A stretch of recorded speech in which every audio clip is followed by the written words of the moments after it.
Mataas ang tsansa na may mabuo muling bagyo sa susunod na linggo ayon sa Pag-asa. Batay sa Tropical Cyclone Threat Potential ng Pag-asa, may mataas na tsansa na may mabuo at pumasok na bagyo hanggang sa November 14, Huwebes. Sa forecast ng Pag-asa, may low pressure area na maaring pumasok sa Philippine Area of Responsibility mamayang gabi o bukas ng umaga na maaring magdala ng mga pag-ulan sa silangang bahagi ng Luzon. Samantala, patuloy namang humina ang Bagyong Marce habang papalabas ng PAR. Huwag nang hintaying ma-deport. Ito ang babala ni Philippine Ambassador to the U.S. Jose Manuel Romualdez sa mga iligal na Pilipino sa Estados Unidos.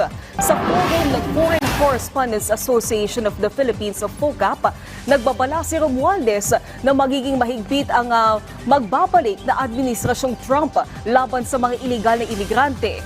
Kaya't payo niya sa mga tinatayang aabot sa 300,000 iligal na Pilipino sa US, kusa nang umuwi ng Pilipinas o di kaya agad nang ayusin ang kanilang mga dokumento. Dahil oras na ipa-deport sila ay maliit na ang tsansa na makabalik pa sila sa Estados Unidos. Samantala, alamin natin ang ibang balita mula kay Jay Lagang ng PTV Davao. Mayong adlaw, dakpa ng security guard sa usa ka kompanya sa Tomas Monteverde, Agdao, Davao City niadtong Nobyembre 5 ning tuiga tungod sa pagpamaligya og pusil. Atol sa operasyon sa kapulisan sa ug mga personahe sa Criminal Investigation and Detection Group kon CIDG Davao, subay sa Oplan paglalansag kun campaign against loose firearms. Nailhan ang dinakpan nga si alias Perlito, 46 anyos nga residente sa Doña Asuncion, Barangay Pampanga, Davao City. Nasayran nga gibaligyaan niini og duha ka pusil ug mga buhing bala nga nagkantidad og 100,000 pesos ang mga personahe sa CIDG Davao. Gawas sa baligyan niini nakumpiskasab gikan kaniya ang dugang pang mga bala, cellphone, gun case ug uban pa. Sa kasamtangan, gikustudiya na sa kapulisan ang dinakpan samtang giandam ang kasong paglapas sa Republic Act No. 10591 nga ipasang-at batok kaniya.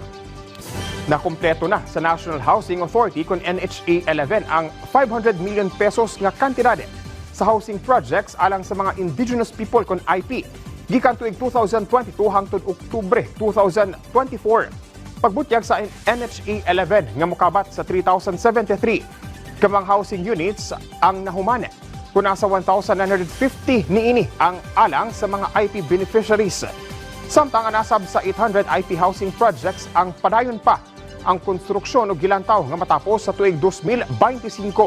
Ang mga housing unit nagdugang og 200 million pesos nga investment sa ahensya. Dugang pa sa NHA 11 nga ang maong mga proyekto nagikan sa request sa mga lokal nga kagamhanan dinhi sa Riyon 11. Ug mo kadto ang mga nagunang balita dinhi sa PTV Davao. Ako si Jay Lagang.